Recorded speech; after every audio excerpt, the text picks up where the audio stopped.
ਵਾਹਿਗੁਰੂ ਜੀ ਕਾ ਖਾਲਸਾ, ਵਾਹਿਗੁਰੂ ਜੀ ਕੀ ਫਤਿਹ। ਗੁਰੂ ਪਿਆਰਿਓ, ਸੱਚੇ ਪਾਤਸ਼ਾਹ ਨੇ ਜੋ ਆਪਾਂ ਨੂੰ ਦਾਤਾਂ ਬਖਸ਼ੀਆਂ ਹੋਈਆਂ ਨੇ, ਇਹਨਾਂ ਦਾਤਾਂ ਦੇ ਵਿੱਚੋਂ ਸਭ ਤੋਂ ਉੱਤਮ ਦਾਤ ਹੈ ਉਹ ਨਾਮ ਦੀ ਦਾਤ ਹੈ। ਸੱਚੇ ਪਾਤਸ਼ਾਹ ਦੇ ਆਪ ਦੇ ਉਸ ਨੂਰ ਪ੍ਰਕਾਸ਼ ਦੀ ਦਾਤ ਹੈ ਜੋ ਵਿਰਲੇ ਗੁਰਮੁਖ ਉਸ ਨਾਮ ਅਤੇ ਸੱਚ ਦੀ ਪਹਿਚਾਣ ਕਰਕੇ ਉਹਨਾਂ ਦੇ ਸਨਮੁਖ ਹੋ ਕੇ ਬੈਠ ਜਾਂਦੇ ਆ। ਉਹਨਾਂ ਨੂੰ ਸੱਚੇ ਪਾਤਸ਼ਾਹ ਆਪ ਦੇ ਖਾਸ ਖਾਲਸਾ, ਭਗਤ, ਸੰਤ, ਸਾਧੂ ਕਹਿ ਕੇ ਪੁਕਾਰਦੇ ਆ।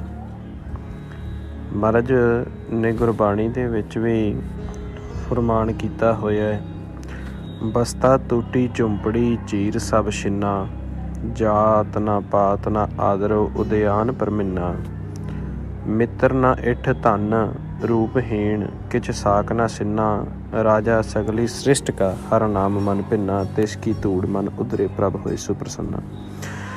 ਸੱਚੇ ਪਾਤਸ਼ਾਹ ਕਹਿੰਦੇ ਆ ਵੀ ਮੈਂ ਦੁਨਿਆਵੀ ਸਟੈਂਡਰਡ ਤੋਂ, ਦੁਨਿਆਵੀ ਜੋ ਘਰ ਗ੍ਰਸਤੀ ਮਕਾਨ ਜਾਂ ਜੋ ਵੀ ਬੱਚਿਆਂ ਦੇ ਕੋਲ ਇੱਥੇ ਪੈਸਾ ਧੇਲਾ, ਉਹਨਾਂ ਦਾ ਜਾਤ ਪਾਤ ਆਦਰ, ਇਸ ਤੋਂ ਪ੍ਰਭਾਵਿਤ ਨਹੀਂ ਹੁੰਦਾ। ਮੈਂ ਉਸ ਗੁਰਮੁਖ ਤੋਂ, ਉਸ ਮਨ ਤੋਂ ਪ੍ਰਭਾਵਿਤ ਹੁੰਦਾ ਜੋ ਮੇਰੇ ਸਨਮੁਖ ਰਹਿ ਕੇ, ਜੋ ਮੇਰੇ ਹੁਕਮ ਦੇ ਵਿੱਚ ਚੱਲਦਾ। ਹੁਣ ਹੁਕਮ ਉੱਥੋਂ ਲਿਆ ਜਾਂਦਾ ਹੈ ਜਿੱਥੇ ਸੱਚੇ ਪਾਤਸ਼ਾਹ ਆਪ ਵਿਰਾਜਮਾਨ ਹੁੰਦੇ ਆ।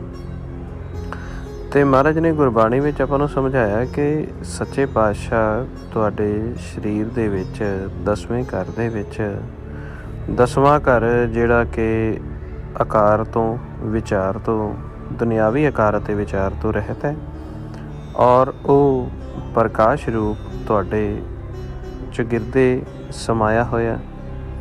ਪਰ ਜੇ ਤੁਸੀਂ ਰਸਤਾ ਕਹੋ ਵੀ ਉਸ ਘਰ ਨੂੰ ਰਸਤਾ ਕਿੱਥੋਂ ਜਾਂਦਾ, ਅਤੇ ਮਹਾਰਾਜ ਸੱਚੇ ਪਾਤਸ਼ਾਹ ਕਹਿੰਦੇ, ਕਬੀਰ ਗੰਗ ਜਮਨ ਕੇ ਅੰਤਰੇ ਸਹਿਜ ਸੁਨ ਕੇ ਘਾਟ, ਤਹਾਂ ਕਬੀਰੇ ਮਟਕੀਆ ਖੋਜਤ ਮੁੰਜਨ ਬਾਟ। ਜਿਹੜੀ ਸਾਡੀ ਗੰਗਾ ਅਤੇ ਜਮਨਾ ਭਾਵ ਸਾਡੀਆਂ ਦੋਨੋਂ ਸ਼ਵਾਸ ਨਲੀਆਂ ਨੇ, ਇਹਨਾਂ ਤੋਂ ਉੱਪਰ ਉੱਠ ਕੇ ਉਸ ਮਨ ਸੁਰਤੀ ਦੁਆਰਾ ਇਸ ਮਸਤਕ ਅਤੇ ਮਸਤਕ ਤੋਂ ਉੱਪਰ ਸਾਡੇ ਜਿਹੜਾ ਕੇਸਾਂ ਦਾ ਗੜ੍ਹ ਹੈ, ਇੱਧਰ ਨੂੰ ਜਦੋਂ ਸੁਰਤੀ ਨਾਲ ਸਫ਼ਰ ਕਰਦਾ ਹੈ ਅਤੇ ਅਸੀਂ 10ਵੇਂ ਘਰ ਦੇ ਵਿੱਚ, ਮਹਿਲ ਦੇ ਵਿੱਚ, ਪ੍ਰਕਾਸ਼ ਦੇ ਵਿੱਚ ਅਸੀਂ ਪ੍ਰਵੇਸ਼ ਹੁੰਦੇ ਜਾਂਦੇ ਹਾਂ। ਹੁਣ ਮਹਾਰਾਜ ਸੱਚੇ ਪਾਤਸ਼ਾਹ ਨੇ ਇਸ ਪ੍ਰਕਾਸ਼ ਦੇ ਵਿੱਚ ਪ੍ਰਵੇਸ਼ ਹੋਣ ਦੇ ਲਈ ਸਾਨੂੰ ਗੁਰਬਾਣੀ ਦੇ ਵਿੱਚ ਵੱਖ-ਵੱਖ ਢੰਗ ਤਰੀਕੇ ਸੱਚੇ ਪਾਤਸ਼ਾਹ ਨੇ, ਜੁਗਤ ਭੁਗਤ, ਇਹ ਸਾਰੀਆਂ ਸਾਨੂੰ ਸਮਝਾਈਆਂ ਹੋਈਆਂ ਨੇ। ਹੁਣ ਗੁਰਮੁਖ ਕਹਿੰਦੇ ਆ ਕਿ 10ਵੇਂ ਘਰ ਦੀ ਸਾਨੂੰ ਪਹਿਚਾਣ ਤਾਂ ਹੋ ਗਈ, ਪਰ ਉਹਦੇ ਵਿੱਚ ਗਿਆਨ ਕਰਕੇ ਸਾਨੂੰ ਪਹਿਚਾਣ ਹੋ ਗਈ, ਅਸੀਂ ਨਾਮ ਜਪਣਾ ਵੀ ਸ਼ੁਰੂ ਕਰ ਦਿੱਤਾ ਹੈ, ਧਿਆਨ ਕਰਕੇ ਵੀ ਸਾਨੂੰ ਪਤਾ ਲੱਗ ਗਿਆ ਕਿ ਕਿੱਥੇ ਆ, ਪਰ ਪ੍ਰੈਕਟੀਕਲੀ ਸਾਡੇ ਤੋਂ ਆਪ ਦਾ ਸਰੀਰ ਨਹੀਂ ਛੱਡਿਆ ਜਾਂਦਾ। ਪ੍ਰੈਕਟੀਕਲੀ ਅਸੀਂ ਜਾਣਾ ਚਾਹੀਏ ਅਤੇ ਥੋੜ੍ਹੀ ਦੇਰ ਤੱਕ ਅਸੀਂ ਅਨਾਹਦ ਸ਼ਬਦ ਨੂੰ ਸੁਣ ਸਕਦੇ ਹਾਂ, ਥੋੜ੍ਹੀ ਦੇਰ ਤੱਕ ਅਸੀਂ ਉਸ ਸੁਣਨ ਦੇ ਵਿੱਚ ਬੈਠ ਸਕਦੇ ਹਾਂ। ਪਰ ਜੇ ਕਹੀਏ ਵੀ ਸਾਡਾ ਦਿਲ ਹੁੰਦਾ ਵੀ ਅਸੀਂ ਬੈਠਣਾ ਚਾਹੁੰਦੇ ਹਾਂ ਸਾਰਾ ਦਿਨ ਜਾਂ ਰਾਤ ਨੂੰ, ਉਹ ਸਾਡੇ ਤੋਂ ਫਿਰ ਇਹ ਗੱਲਬਾਤ ਬਣਦੀ ਨਹੀਂ। ਅਤੇ ਮਹਾਰਾਜ ਸੱਚੇ ਪਾਤਸ਼ਾਹ ਨੇ ਜਿਵੇਂ ਆਪਾਂ ਨੂੰ ਹੁਣ ਪਹਿਲੋਂ ਕੋਈ ਮੋਟਰਸਾਈਕਲ ਸਿਖਾਉਂਦਾ, ਕਾਰ ਸਿਖਾਉਂਦਾ ਹੈ, ਜਿੰਨੀ ਦੇਰ ਤੱਕ ਉਹ ਸਾਡੇ ਨਾਲ ਬੈਠਦਾ ਹੈ, ਸਾਡੇ ਆਪ ਦੇ ਹੱਥ ਫੜਦਾ ਹੈ ਅਤੇ ਸਾਨੂੰ ਕਹਿੰਦਾ ਹੈ ਵੀ ਚਲਾਈ ਚੱਲ, ਉਨੀ ਦੇਰ ਆਪਾਂ ਚਲਾਉਂਦੇ ਹਾਂ। ਜਦੋਂ ਸਾਡੇ ਤੋਂ ਪਿੱਛੇ ਉਤਰ ਜਾਂਦਾ ਫਿਰ ਸਾਡੇ ਨੂੰ ਚਲਾਉਣਾ ਨਹੀਂ ਆਉਂਦਾ। ਉਹੀ ਜਦੋਂ ਸਾਨੂੰ ਅਭਿਆਸ ਹੋ ਜਾਂਦਾ ਹੈ, ਜੁਗਤ ਆ ਜਾਂਦੀ ਆ, ਅਤੇ ਅਸੀਂ ਦਿਨ ਰਾਤ ਚਾਹੇ ਮੋਟਰਸਾਈਕਲ ਚਲਾਈਏ, ਦਿਨ ਰਾਤ ਚਾਹੇ ਕਾਰ ਅਸੀਂ ਚਲਾਈਏ, ਅਤੇ ਸਾਡਾ ਇੱਕ ਅਭਿਆਸ ਬਣ ਜਾਂਦਾ। ਇਸ ਤਰ੍ਹਾਂ ਆਪਾਂ ਜਦੋਂ ਸਾਧ ਸੰਗਤ ਦੇ ਵਿੱਚ ਜਾਂਦੇ ਹਾਂ, ਗੁਰਮੁਖਾਂ ਦੀ ਸ਼ਰਨ ਵਿੱਚ ਜਾਂਦੇ ਹਾਂ, ਉੱਥੇ ਜਾ ਕੇ ਤਾਂ ਜਿਹੜਾ ਸਾਡਾ ਮਨ ਹੈ ਉਹ ਵਿਚਾਰਾਂ ਤੋਂ ਵੀ ਰਹਿਤ ਹੋ ਜਾਂਦਾ ਹੈ, ਅੰਮ੍ਰਿਤ ਕਿਰਪਾ ਦੇ ਵਿੱਚ ਆ ਜਾਂਦਾ ਹੈ, ਅੰਮ੍ਰਿਤ ਦੇ ਦਾਇਰੇ ਦੇ ਵਿੱਚ ਆ ਜਾਂਦਾ ਹੈ, ਚੌਗਿਰਦੇ ਸਾਡੇ ਨਾਮ ਦੀ, ਸੱਚ ਦੀ ਕਾਰ ਹੋ ਜਾਂਦੀ ਹੈ, ਸਾਨੂੰ ਤੱਤੀ ਵਾਰ ਨਹੀਂ ਲੱਗਦੀ। ਪਰ ਅਭਿਆਸ ਨਾ ਹੋਣ ਕਰਕੇ ਅਸੀਂ ਜਦੋਂ ਸਾਧ ਸੰਗਤ ਦੇ ਗੁਰਮੁਖਾਂ ਦੇ ਦਾਇਰੇ ਤੋਂ ਬਾਹਰ ਜਾਂਦੇ ਹਾਂ, ਫਿਰ ਸਾਡੇ ਤੋਂ ਗੱਲਬਾਤ ਨਹੀਂ ਬਣਦੀ। ਬੇਸ਼ੱਕ ਸਾਨੂੰ ਜੁਗਤ ਵੀ ਪਤਾ ਹੁੰਦੀ ਹੈ ਵੀ ਇੱਥੋਂ ਅਸੀਂ ਨੇਤਰਾਂ ਨੂੰ ਸਮ ਕਰ ਲਾਂਗੇ ਜਾਂ ਅਸੀਂ ਜੋਤ ਨੂੰ ਕਿਵੇਂ ਸਮ ਕਰਨਾ ਹੈ, ਪਰ ਕਾਲ ਦਾ ਪ੍ਰਭਾਵ ਹੀ ਇੰਨਾ ਹੋ ਜਾਂਦਾ ਹੈ, ਪੰਜਾਂ ਦਾ ਪ੍ਰਭਾਵ ਹੀ ਇੰਨਾ ਹੋ ਜਾਂਦਾ ਹੈ ਕਿ ਉਹ ਫੁਰਨੇ ਵਿਚਾਰ ਹੀ ਇਸ ਤਰ੍ਹਾਂ ਦੇ ਸਾਨੂੰ ਦਿੰਦੇ ਆ ਵੀ ਉਹ ਜੁਗਤ ਭੁਗਤ ਜਾਣਦੇ ਹੋਏ ਵੀ ਸਾਡਾ ਮਨ ਪਿੱਛੇ ਹਟ ਜਾਂਦਾ ਹੈ। ਇਹ ਸਭ ਦਾ ਕਾਰਨ ਜਿਹੜਾ ਹੈ ਉਹ ਸਾਡੇ ਵਾਹਿਗੁਰੂ ਗੁਰਮੰਤਰ ਦਾ ਅਭਿਆਸ ਘੱਟ ਹੋਣਾ ਹੈ। ਸਵਾਸਾਂ ਦੀ ਪੂੰਜੀ ਘੱਟ ਹੋਣ 'ਤੇ ਜਿਵੇਂ ਆਪਾਂ ਦੇਖਦੇ ਹਾਂ ਕਿ ਮਾੜੇ ਨੂੰ ਵੱਡਾ ਦਬਾ ਲੈਂਦਾ ਹੈ, ਜਿਹੜਾ ਮਾੜਾ ਭਲਵਾਨ ਹੁੰਦਾ ਹੈ ਜਾਂ ਪੈਸੇ ਵਿੱਚ ਕਮਜ਼ੋਰ ਹੁੰਦਾ ਹੈ ਜਾਂ ਜ਼ਮੀਨ ਤੋਂ ਜਿਹੜਾ ਦੁਨਿਆਵੀ ਵਪਾਰ ਤੋਂ ਕਮਜ਼ੋਰ ਹੋਏਗਾ ਉਹਨੂੰ ਵੱਡਾ ਰੋਹਬ ਮਾਰ ਲੈਂਦਾ। ਇਸ ਤਰ੍ਹਾਂ ਜਿਹੜਾ ਮਨ ਹੈ ਇਹ ਜੇਕਰ ਹਜੇ ਦਬ ਜਾਂਦਾ ਹੈ ਤਾਂ ਇਹ ਸਮਝੋ ਕਿ ਇਹ ਕਾਲ ਦੇ ਬਰਾਬਰ, ਕਿਉਂਕਿ ਕਾਲ ਦੇ ਵਿੱਚ ਸ਼ਕਤੀ ਬੜੀ ਆ, ਉਹਦੇ ਬਰਾਬਰ ਟੱਕਰ ਲੈਣ ਦੇ ਹਜੇ ਯੋਗ ਨਹੀਂ ਹੋਇਆ। ਇਹਨੂੰ ਹਜੇ ਨਾਮ ਧਨ ਨਹੀਂ ਮਿਲਿਆ, ਕਿਉਂਕਿ ਨਾਮ ਧਨ ਜਿਹੜਾ ਹੈ ਅਨਾਹਦ ਸੁਣਨਾ ਇੱਕ ਅਵਸਥਾ ਹੈ, ਅੰਮ੍ਰਿਤ ਰਸ ਆਉਣਾ, ਮੁੱਖ ਮਿੱਠਾ ਹੋਣਾ ਇੱਕ ਅਵਸਥਾ ਹੈ। ਪਰ ਜਦੋਂ ਨਾਮ ਧਨ ਮਿਲ ਜਾਂਦਾ ਹੈ, ਨਾਮ ਧਨ ਸਭ ਤੋਂ ਵੱਡਾ ਧਨ ਹੈ, ਜਿਹਦੇ ਅੱਗੇ ਮਹਾਰਾਜ ਸੱਚੇ ਪਾਤਸ਼ਾਹ ਕਹਿੰਦੇ ਆ ਵੀ ਕਾਲ ਵੀ ਜਿਹੜਾ ਹੈ ਨਾਮ ਕਾਲ ਨਾ ਛੋੜੈ ਬਿਨ ਗੁਰ ਕੀ ਸੇਵਾ। ਜਦੋਂ ਸਤਿਗੁਰ ਦੀ ਸੇਵਾ ਅਸੀਂ ਕਰਦੇ ਹਾਂ ਉੱਥੋਂ ਸਾਨੂੰ ਨਾਮ ਦਾ ਧਨ ਪ੍ਰਾਪਤ ਹੁੰਦਾ ਹੈ। ਫਿਰ ਉੱਥੇ ਕਾਲ ਵੀ ਸਾਡਾ ਕੁਛ ਨਹੀਂ ਵਿਗਾੜ ਸਕਦਾ। ਅਤੇ ਜੇ ਕਾਲ ਹਜੇ ਸਾਨੂੰ ਦੱਬ ਰਿਹਾ, ਜੇ ਅਸੀਂ ਹਜੇ ਵਿਚਾਰਾਂ ਵਿੱਚ ਡਿੱਗ ਜਾਂਦੇ ਹਾਂ, ਚਾਹੇ ਅਸੀਂ ਐਸਾ ਸਾਡੇ 'ਤੇ ਜਾਲ ਪਾਉਂਦਾ ਹੈ ਕਿ ਅਸੀਂ ਪਰਮੇਸ਼ਰ ਨੂੰ ਭੁੱਲ ਕੇ ਫਿਰ ਤ੍ਰੈਗੁਣ ਨੂੰ ਦ੍ਰਿੜ ਕਰਨਾ ਸ਼ੁਰੂ ਕਰ ਦਿੰਦੇ ਹਾਂ, ਅਤੇ ਫਿਰ ਇਹ ਸਾਨੂੰ ਇੱਕ ਸ਼ਿਓਰ ਆ ਕਿ ਹਜੇ ਸਾਡੇ ਕੋਲ ਸੱਚ ਦਾ ਕਾਲ ਦੀ ਟੱਕਰਾ ਲੈਣ ਲਈ ਸੱਚ ਦਾ ਧਨ ਸਾਡੇ ਕੋਲ ਹਜੇ ਆਇਆ ਨਹੀਂ ਪੂਰਾ, ਹਜੇ ਸਾਡਾ ਮਨ ਕਮਜ਼ੋਰ ਹੈ। ਅਤੇ ਉੱਥੇ ਸਾਨੂੰ ਫਿਰ ਸਵਾਸਾਂ ਦਾ ਧਨ ਵੱਧ ਜਮ੍ਹਾਂ ਕਰਾਉਣ ਦੀ ਲੋੜ ਹੈ। ਜੇ ਸਵਾਸਾਂ ਦਾ ਧਨ ਵੱਧ ਜਮ੍ਹਾਂ ਹੋਏਗਾ, ਉਸ ਧਨ ਤੋਂ, ਉਸ ਸਵਾਸਾਂ ਦੇ ਕੀਤੇ ਹੋਏ ਸ਼ਿੰਗਾਰ ਤੋਂ ਸਤਿਗੁਰ ਪਾਰ ਬ੍ਰਹਮ ਖੁਸ਼ ਹੋ ਕੇ ਸਾਨੂੰ ਪ੍ਰਕਾਸ਼ ਦਾ ਜਿਹੜਾ ਖੇਲ ਹੈ ਉਹ ਸਮਝਾਉਣਗੇ, ਜਿਤਾਉਣਗੇ ਅਤੇ ਸਾਨੂੰ ਨਾਮ ਦਾ ਧਨ ਦੇ ਦੇਣਗੇ। ਨਾਮ ਧਨ ਮਿਲਦਿਆਂ ਹੀ ਉਹਦੀ ਨਿਸ਼ਾਨੀ ਹੈ ਕਿ ਨਾਮ ਦੇ ਉੱਪਰ ਸਾਡੀ ਸੁਰਤੀ ਟਿਕਾਊ ਕਰ ਜਾਂਦੀ ਹੈ। ਜਿਹੜਾ ਅਨਾਹਤ ਸ਼ਬਦ ਹੈ ਉਹ ਚੱਲਦਾ ਰਹਿੰਦਾ ਹੈ, ਪਰ ਮਨ ਉਹਦਾ ਇੱਕ ਬੇੜਾ ਬਣਾ ਕੇ ਸੱਚ ਦੇ ਸਨਮੁਖ ਹੋ ਜਾਂਦਾ ਹੈ। ਕਈ ਗੁਰਮੁਖ ਜੁਗਤ ਭੁਗਤ ਧਿਆਨ ਅਗਿਆਨਤਾ ਵਸ ਉਹ ਸੋਚਦੇ ਨੇ ਵੀ ਅਸੀਂ ਮਿਹਨਤ ਵੀ ਨਾ ਕਰੀਏ, ਨਾਮ ਦੇ ਵਿੱਚ ਵੀ ਨਾ ਪਹੁੰਚੀਏ, ਸਿੱਧੀ ਸੱਚ ਦੀ ਸੇਵਾ ਕਰ ਲਈਏ। ਉਹ ਜਿਹੜਾ ਖੇਲ ਹੈ ਸਿੱਧਾ ਸੱਚ ਦੀ ਸੇਵਾ ਕਰਨਾ, ਭਾਵ ਜੁਗਤ ਭੁਗਤ ਦੇ ਦੁਆਰਾ ਅਸੀਂ ਆਪਣੇ ਸਰੀਰ ਦੀ ਪੜਚੋਲ ਕਰਨਾ, ਉਹ ਕਾਲ ਦਾ ਖੇਲ ਹੈ। ਕਿਉਂਕਿ ਕਾਲ ਵੀ ਦਰ ਦੇ ਉੱਤੇ ਸੱਚ ਦੇ ਪ੍ਰਕਾਸ਼ ਦੇ ਸਨਮੁਖ ਹੋ ਕੇ ਖੜ੍ਹਾ ਹੈ। ਕਾਮ ਕ੍ਰੋਧ ਲੋਭ ਮੋਹ ਹੰਕਾਰ ਵੀ ਜਿਹੜੇ ਨੇ ਸੱਚ ਪ੍ਰਕਾਸ਼ ਦੇ ਸਨਮੁਖ ਹੋ ਕੇ ਖੜ੍ਹੇ ਨੇ, ਪਰ ਇਹ ਦਰ ਤੱਕ ਨੇ, ਸਿਰਫ ਸੱਚ ਨੂੰ ਦੇਖ ਰਹੇ ਨੇ।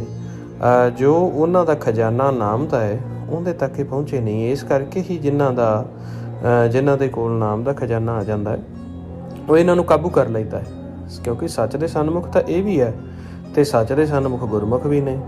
ਪਰ ਇਹਨਾਂ ਅਤੇ ਗੁਰਮੁਖ ਦੇ ਵਿੱਚ ਫਰਕ ਇੱਕ ਹੀ ਹੁੰਦਾ ਹੈ, ਇਹ ਸੱਚ ਦੇ ਪ੍ਰਕਾਸ਼ ਦੇ ਸਨਮੁਖ ਹੋ ਕੇ ਵੀ ਇਹਨਾਂ ਕੋਲ ਨਾਮ ਦਾ ਖਜ਼ਾਨਾ ਨਹੀਂ ਹੁੰਦਾ, ਅਤੇ ਜਿਹੜਾ ਗੁਰਮੁਖ ਹੈ ਉਹਨਾਂ ਦੇ ਕੋਲ ਸੱਚ ਦੇ ਸਨਮੁਖ ਹੋ ਕੇ ਨਾਮ ਦਾ ਖਜ਼ਾਨਾ ਹੁੰਦਾ ਹੈ। ਉਸ ਨਾਮ ਦੇ ਖਜ਼ਾਨੇ ਦੇ ਨਾਲ ਉਹ ਕਾਲ ਨੂੰ ਪੰਚ ਦੂਤ ਤੁਧ ਵਸ ਕੀਨੇ ਕਾਲ ਕੰਟਕ ਮਾਰਿਆ। ਉਹ ਪੰਜਾਂ ਨੂੰ ਵਸ ਕਰਕੇ ਅਤੇ ਕਾਲ ਦੇ ਕੰਟਕ ਨੂੰ ਖਤਮ ਕਰਕੇ ਉਹ ਇਹਦੇ ਤੋਂ ਉੱਪਰ ਹੋ ਕੇ ਸਰਮੌਰ ਹੋ ਕੇ ਫਿਰ ਇਹ ਕਾਲ ਉਹਨਾਂ ਤੱਕ ਕੋਈ ਵੀ ਪਹੁੰਚ ਨਹੀਂ ਕਰ ਸਕਦਾ। ਇੱਕ ਹੀ ਫਰਕ ਹੈ ਕਾਲ ਦੇ ਵਿੱਚ ਅਤੇ ਸਤਿਗੁਰ ਦੇ ਜਿਹੜੇ ਗੁਰਸਿੱਖ ਹੁੰਦੇ ਨੇ, ਭਗਤ ਹੁੰਦੇ ਨੇ, ਉਹਨਾਂ ਦੇ ਵਿੱਚ। ਹੁਣ ਜੋ ਕਾਲ ਦੇ ਦਾਇਰੇ ਵਿੱਚ ਆ ਗਿਆ, ਬੇਸ਼ੱਕ ਉਹ ਦੁਨਿਆਵੀ ਤੌਰ 'ਤੇ ਭਗਤੀ ਵੀ ਕਰਦਾ ਹੈ, ਨਾਮ ਦਾ ਖਜ਼ਾਨਾ ਉਹਦੇ ਕੋਲ ਨਹੀਂ ਹੈਗਾ। ਅਤੇ ਮਹਾਰਾਜ ਗੁਰਬਾਣੀ 'ਚ ਕਹਿੰਦੇ ਜੋ ਜੋ ਦੀਸੈ ਸੋ ਸੋ ਰੋਗੀ ਰੋਗ ਰਹਿਤ ਮੇਰਾ ਸਤਿਗੁਰ ਜੋਗੀ। ਜਿਹੜਾ ਦਿਖਦਾ ਹੈ ਕਾਲ ਦੇ ਦੇਸ਼ ਦੇ ਵਿੱਚ, ਕਹਿੰਦੇ ਉਹ ਰੋਗੀ ਹੈ, ਰੋਗ ਤੋਂ ਰਹਿਤ ਮੇਰਾ ਸਤਿਗੁਰ ਜੋਗੀ, ਕਿਉਂਕਿ ਸਤਿਗੁਰ ਦੇ ਕੋਲ ਚਾਰੇ ਪਦਾਰਥ ਤੇ ਨਾਮ ਦਾ ਧਨ ਹੈ। ਔਰ ਸਾਰਾ ਕੁਛ ਜਾਣਦੇ ਜੁਗਤ ਭੁਗਤ ਹੁੰਦਿਆਂ ਵੀ ਸੰਗਤ ਦੇ ਵਿੱਚ ਜਾ ਕੇ ਗਿਆਨ ਧਿਆਨ ਹੋਣ ਤੋਂ ਬਾਵਜੂਦ ਵੀ ਜੇ ਤੁਸੀਂ ਟੁੱਟ ਜਾਂਦੇ ਹੋ ਅਤੇ ਹਜੇ ਤੁਹਾਡਾ ਜਿਹੜਾ ਮਨ ਦੇ ਕੋਲ ਸ਼ਬਦ ਦਾ ਬਲ, ਸਵਾਸਾਂ ਦਾ ਧਨ ਜਿਹੜਾ ਹੈ ਪਾਵਰ, ਉਹ ਜਮ੍ਹਾਂ ਨਹੀਂ ਹੋਈ, ਇਸ ਕਰਕੇ ਤੁਸੀਂ ਟੁੱਟ ਜਾਂਦੇ ਹੋ। ਜਦੋਂ ਤੁਹਾਡੇ ਕੋਲ, ਜਿਵੇਂ ਹੁਣ ਆਪਾਂ ਕਹਿੰਦੇ ਜਿਨ੍ਹਾਂ ਦੇ ਘਰ ਦਾਣੇ ਉਹਨਾਂ ਦੇ ਮੂਰਖ ਵੀ ਸਿਆਣੇ, ਹਾਂਜੀ, ਵੀ ਜਿਵੇਂ ਕਹਿੰਦੇ ਨੇ ਨਾ, ਜਿਹੜੇ ਮੋਟੇ ਘਰ ਦੇ ਵਿੱਚ ਜਿੱਥੇ ਪੈਸਾ ਹੋਵੇ, ਦੁਨਿਆਵੀ ਚਾੜ ਬਾੜ ਹੋਵੇ, ਉਹਨਾਂ ਦੇ ਜਿਹੜੇ ਮੂਰਖ ਹੁੰਦੇ ਆ ਉਹਨਾਂ ਦਾ ਵੀ ਸਲਾਮਾਂ ਹੁੰਦੀਆਂ ਨੇ। ਇਸੇ ਤਰੀਕੇ ਜਿਹੜਾ ਇਹ ਮਨ ਹੈ, ਇਹ ਵਿਚਾਰਾਂ ਕਰਕੇ, ਗਿਆਨ ਕਰਕੇ ਜਾਂ ਆਪ ਦੀਆਂ ਚਤੁਰਾਈਆਂ ਕਰਕੇ ਸਿਆਣਪ ਨਹੀਂ ਧਾਰਨ ਕਰ ਸਕਦਾ। ਇਹ ਮਨ ਜਿਹੜਾ ਹੈ ਇਹ ਸਿਰਫ ਨਾਮ ਦਾ ਧਨ ਪ੍ਰਾਪਤ ਕਰਕੇ ਹੀ ਇਹਨੂੰ ਸਿਆਣਪ ਦੀ ਵਡਿਆਈ ਮਿਲਣੀ ਹੈ। ਚੌ ਯੁੱਗਾਂ ਦੇ ਵਿੱਚ ਇਹਦਾ ਜਿਹੜਾ ਸਨਮਾਨ ਕੀਤਾ ਜਾਣਾ ਵੀ ਇਹਦੇ ਕੋਲ ਨਾਮ ਦਾ ਧਨ ਹੈ। ਕਿਉਂਕਿ ਸਿਆਣਪ ਤਾਂ ਕਾਲ ਕੋਲ ਵੀ ਬਹੁਤ ਹੈ, ਕਾਲ ਦੇ ਕੋਲ ਵੀ ਗਿਆਨ ਦਾ ਧਨ ਬਹੁਤ ਹੈ। ਕਾਲ ਵੇਦਾਂ ਸ਼ਾਸਤਰਾਂ ਨੂੰ ਵੀ ਜਿਹੜਾ ਹੈ ਇਹ ਆਪ ਦੇ ਦੇਸ਼ ਦੇ ਵਿੱਚ ਦਿਖਾਉਂਦਾ ਹੈ। ਇਹ ਵੇਦ ਸ਼ਾਸਤਰ ਜਿਹੜੇ ਨੇ ਇਹ ਇਸੇ ਦੀ ਭਾਸ਼ਾ ਵਿੱਚ ਲਿਖੇ ਜਾਂਦੇ ਨੇ। ਜਿੰਨੀ ਵੀ ਭਾਸ਼ਾ ਜਿੰਨੀ ਵੀ ਪਾਉਣ ਹੈ ਉਹ ਕਾਲ ਦੇ ਵੱਸ ਹੈ, ਇਸ ਕਰਕੇ ਇਹਨੂੰ ਗਿਆਨ ਬਹੁਤ ਹੈ। ਪਰ ਜਿਹੜਾ ਨਾਮ ਦਾ ਧਨ ਹੈ, ਜਿਹਨੂੰ ਕਹਿੰਦੇ ਨਾਨਕ ਕੇ ਘਰ ਕੇਵਲ ਨਾਮ, ਉਹ ਇਹਦੇ ਕੋਲ ਨਾ ਹੋਣ ਕਰਕੇ ਇਹ ਸਿਰਫ ਉਸੇ ਤੋਂ ਹੀ ਦਬਦਾ ਹੈ।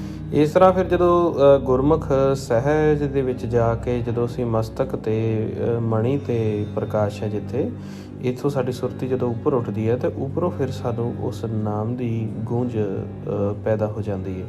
ਉਸ ਨਾਮ ਦੀ ਗੂੰਜ ਦੇ ਵਿੱਚ ਪੈਦਾ ਹੋ ਕੇ ਉਸ ਤੋਂ ਬਾਅਦ ਸਾਨੂੰ ਪ੍ਰਕਾਸ਼ ਦੇ ਸਨਮੁਖ ਹੁੰਦਾ ਸਾਡਾ ਮਨ। ਉੱਥੇ ਫਿਰ ਉਹ ਪ੍ਰਕਾਸ਼ ਸਾਨੂੰ ਆਪ ਨਵਾਜਦੇ ਨੇ, ਬੁਲਾ ਕੇ ਨਵਾਜਦੇ ਨੇ। ਉੱਥੇ ਫਿਰ ਸਾਨੂੰ ਨਾਮ ਧਨ ਦਿੱਤਾ ਜਾਂਦਾ ਹੈ।